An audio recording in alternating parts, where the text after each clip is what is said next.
I don't remember anything that's going on. Dating Hillary. Didn't remember her name. That's okay. Hey, Hillary. What's going on? Ooh, it's time to get sexy. You and Hillary have just had a lovely dinner together. The restaurant tab is incredibly expensive, but well worth it for the time you had. Just as you get ready to pay the bill, Hillary snatches out of your hand and prepares to pay, saying, "My treat." Insists that she let me pay. Your sense of protocol is appreciated, but a little overdone. This is not exactly the Victorian age anymore.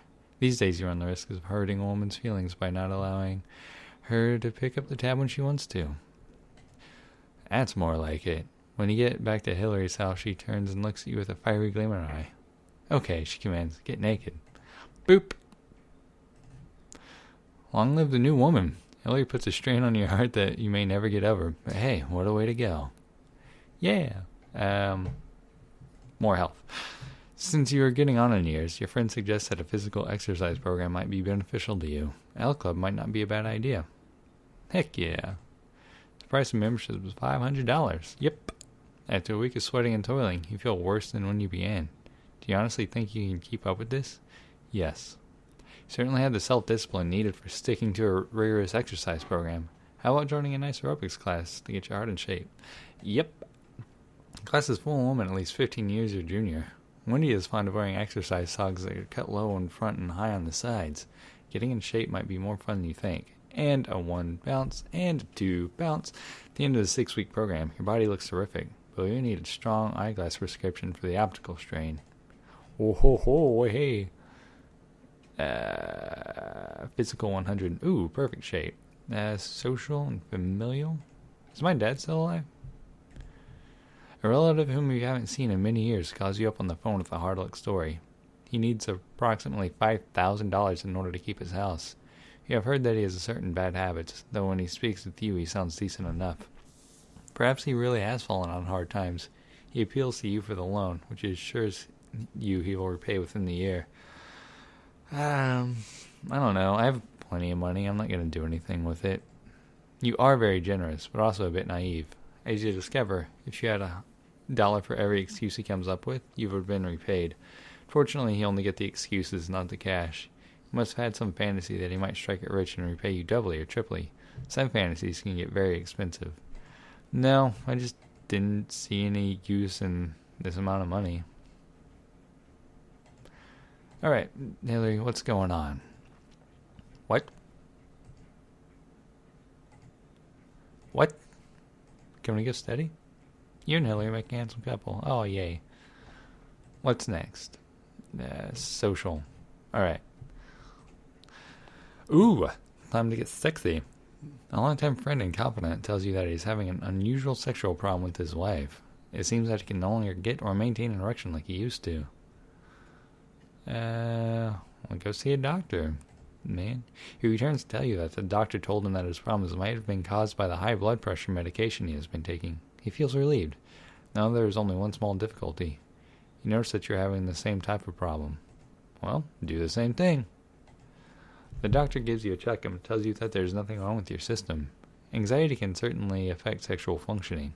Perhaps when your friend told you that he's having difficulties, made you so anxious that you developed some of your own. Why, hey. You've seen your friend John and his wife Marcia socially for a long time. They have a very peculiar relationship. Marcia insists on controlling every aspect of John's life. Ugh.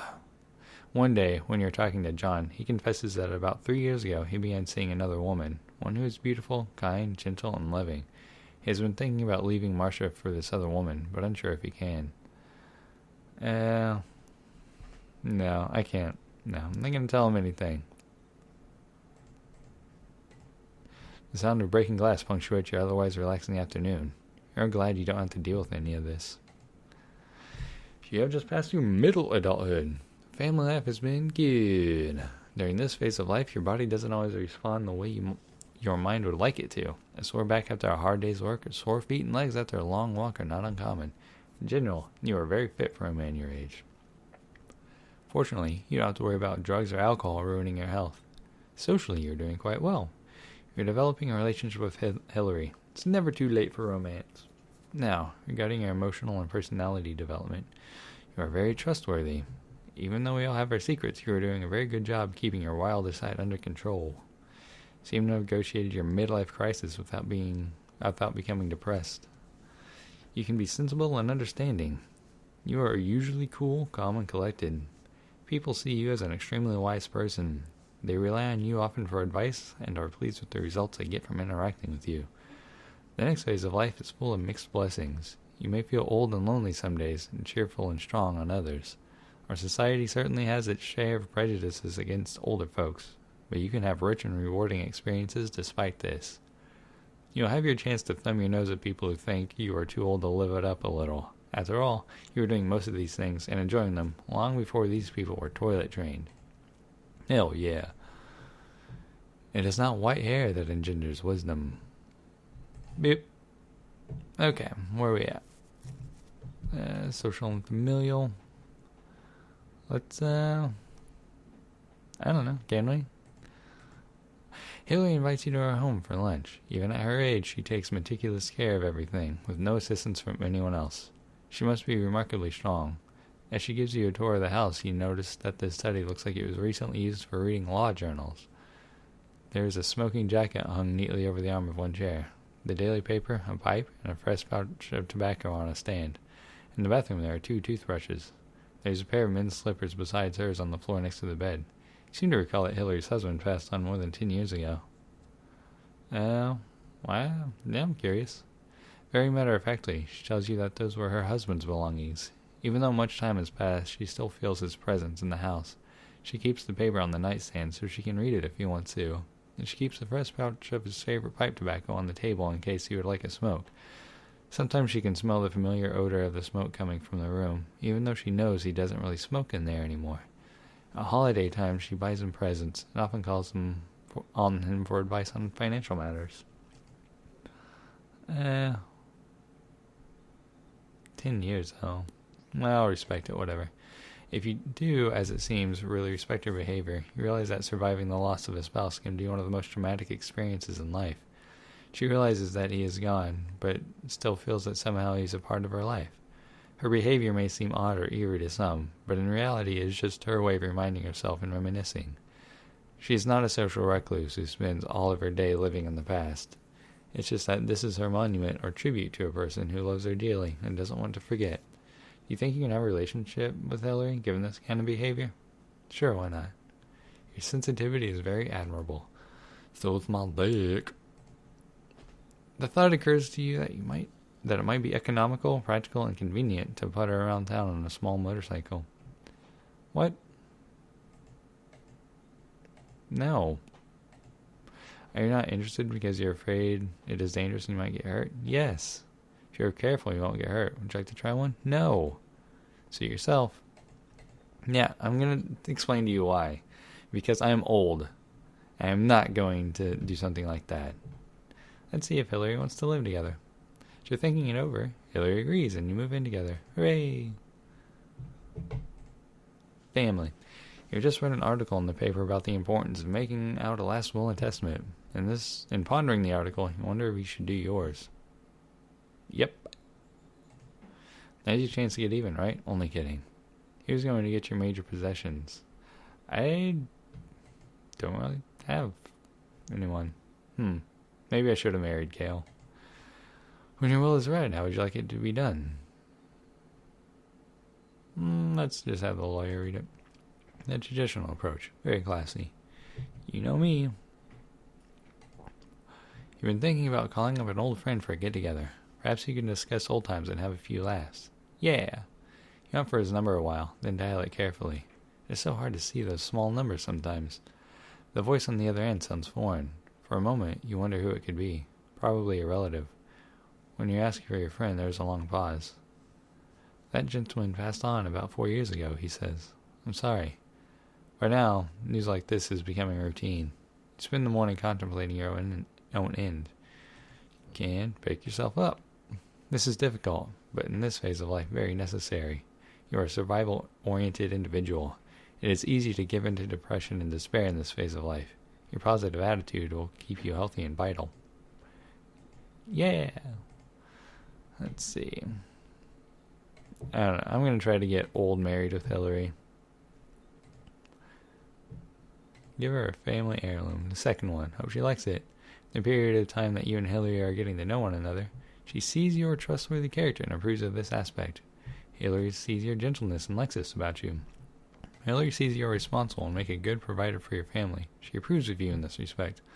All in all, you make Hillary feel like a schoolgirl. She seems madly in love with you and tells you this often. Do it my way. Yep. She accepts. Hooray! What's this one? Ooh, is that Deadly Times? Plan and have an old wedding. Marriage is a serious commitment. Yep. Do you want? Let's keep it small. Nice romantic. Not necessarily too fancy. In the country. No, in suburbs. It's tough to find a decent place to live these days, you know. After you have thought about some of the major preparations, the weeks fly by until your wedding day. Your wedding day seems to be going along perfectly. It will surely be a memorable occasion. Fortunately, you get into a car accident on the way to the wedding and have to say your wedding vows in a leg cast. Awesome. The wedding night comes and you climb into bed with eager anticipation. Hillary is in the bathroom getting ready to join you. The door opens. Hillary looks resplendent in her turtleneck flannel pajamas with the little slipper feet attached to the pants. Believe it or not, she is terrified of having sex with you, and there's no getting her to try. You fall asleep wondering if she'll get over this, hoping that she will get over this, praying like you've never prayed before she'll get over this, begging.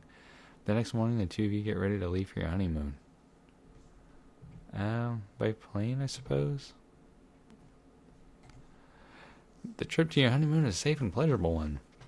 Your honeymoon is peaceful and relaxing. Any problems you might have experienced on your wedding night are washed away by the peacefulness of your surroundings.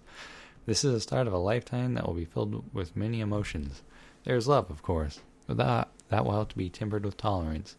After all, loving someone who loves you in return is easy. Tolerating her when she is moody and irritable is difficult and may mean the difference between staying together or falling apart. Admiration will sometimes be offset by petty jealousy. Desire for companionship will sometimes be replaced by a need for solitude. This kind of talk may seem premature at this stage of your marriage, but within the next 2 years, things will start to become very difficult. The newness of the marriage will wear off, and you'll have to start coming to grips with the fact that your partner is not as perfect as you would really like. This is not a bad thing, but it is reality. Your ability to adjust to your partner's strengths and weaknesses, and vice versa, will ultimately determine the success of your marriage. Good luck. Please check your resource file to see how your wedding gifts have affected your status. Alright. I'm still doing well.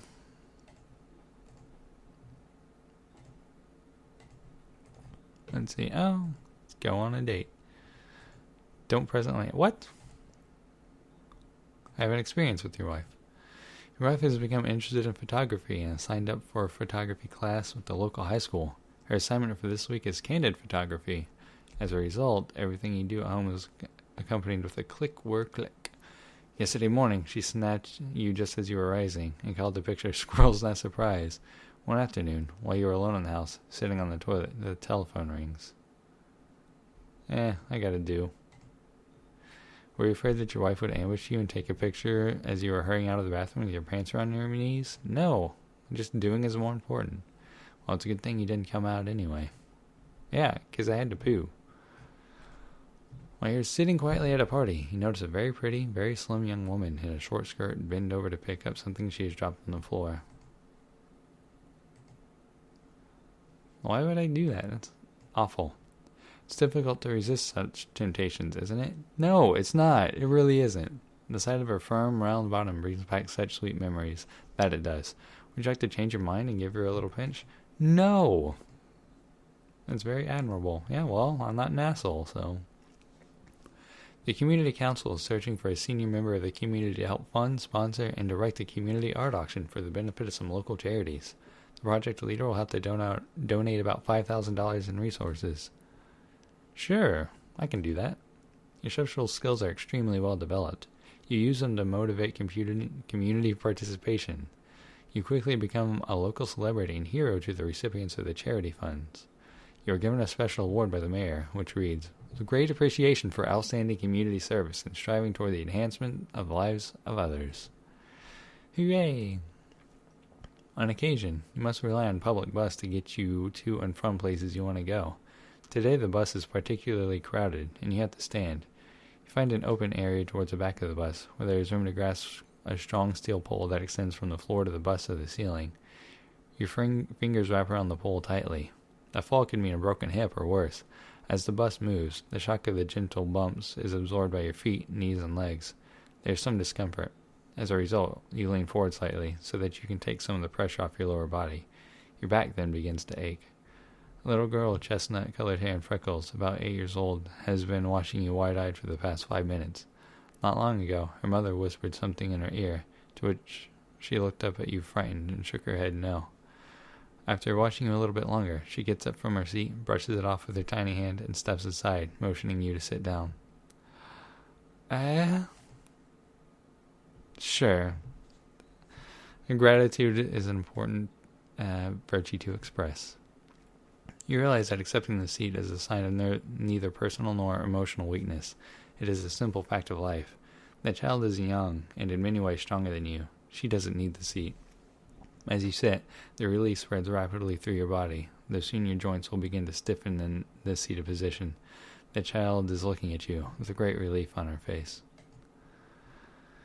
Whew. All right. While driving the car one day, you noticed that the turn seemed particularly sharp and treacherous. Be careful. And just keep driving. Fine, I'll slow down. Your reflexes are not as sharp as they used to be. Driving used to be a natural thing, but now it requires every bit of concentration you can muster. You finally get the car into control at what you feel is a safe speed when honk, a young man is tailgating, screaming in a loud voice. Let him pass. He zooms by you at what must be an incredible speed. Why do these young people do such dangerous things, you wonder?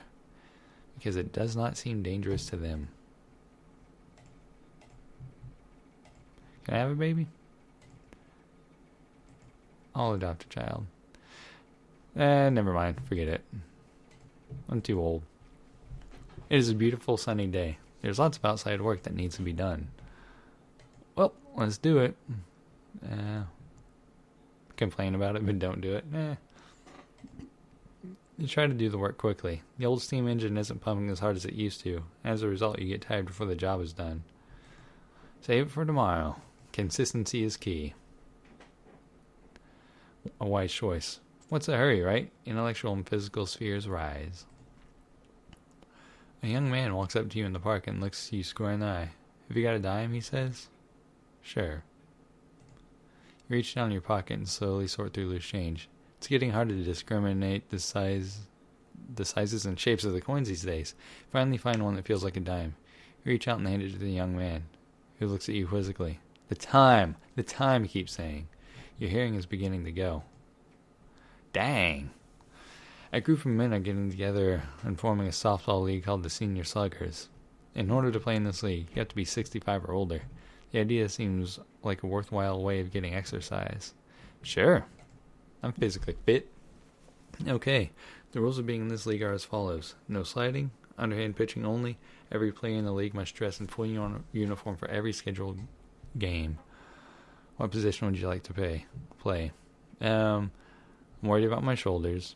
I'm worried about my hand as a catcher. So I'll be an infielder. That's the spirit. You try out for the position and make the starting team. In the 9th inning, a high pop fly is hit directly to you. You thrust out your glove in an attempt to field the ball. The excitement of the play fills your whole body. The ball thunks suddenly on the glove, knocking you off balance. Your heart is beating furiously from the thrill of making the play. You feel happy and carefree, just like a child again. Suddenly, the field begins to fade and turn black. Last thing you see are players from both benches running out to greet you for making such a great play. Something's wrong. You can't run toward them. Your body and hands won't respond to your wishes, but instead of feeling frustration, you feel great peace. I only wish you could have said goodbye. Wow. Thank you for playing Alter Ego. You have died. That was a weird place to die. Okay. I think I'm going to try to do an all-female run as quickly as possible. So, be ready for that. I'm going to try to upload it all at once. If I can. Probably can't, but I'm going to try. Okay, bye.